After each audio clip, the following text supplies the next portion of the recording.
Maintenant qu'on a traité l'eau et qu'on l'a rendue propre, on va s'occuper de ce qui reste. Et ce qui reste, ça s'appelle des boues.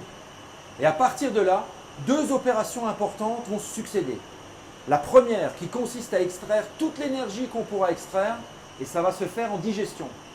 Et la deuxième qui consiste à déshydrater les boues avant de pouvoir les évacuer. Mais au départ, ces boues sont trop liquides pour être utilisées. Et ce sont les machines qui sont derrière moi qui vont effectuer ce travail et qui vont séparer l'eau de la boue. On appelle ça des grilles d'épaississement. Je vais vous montrer comment ça marche. Voilà les boues qu'on récupère une fois que l'eau est traitée.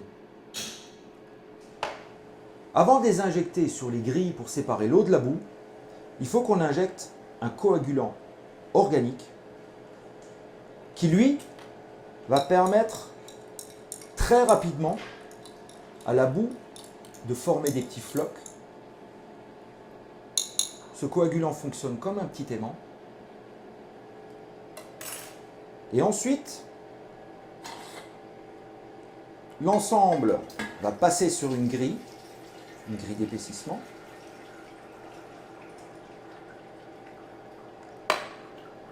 Le filtrat, lui, va être réinjecté dans la filière de traitement. Et les boues épaissies, elles vont être prêtes pour être injectées dans le digesteur et qu'on récupère l'énergie. Sortie du digesteur, on va devoir évacuer les boues. Mais avant d'évacuer les boues, il faut enlever toute l'eau qu'on peut enlever. Et pour faire ça, on va avoir deux types de machines. Des centrifugeuses qui sont là derrière nous et une étape de séchage qu'on verra plus tard. Ces centrifugeuses vont faire subir à la boue environ 3000 fois la gravité. C'est le principe de l'essoreuse à salade. Et ainsi, on pourra séparer l'eau de la boue. Ces machines vont nous permettre de déshydrater les boues de 5 à 25%. Et on va ainsi passer de l'état liquide à une forme de terreau pour le jardin. On enlève 5 volumes d'eau. Et l'eau séparée est bien sûr retraitée dans la filière. Sortie des centrifugeuses, les boues vont être traitées sur un sécheur à couche mince. Les boues entrent ici et sortent à ce point-là. Pendant tout le trajet, la fine couche de boue circule dans un tube. Et autour de ce tube, on injecte de l'huile chaude pour continuer le séchage. Et ensuite, une fois ce séchage établi, les boues sont prêtes à être transformées en spaghettis. Cette machine s'appelle le chopper. C'est ici qu'on va former les spaghettis qui vont alimenter le sécheur à bande.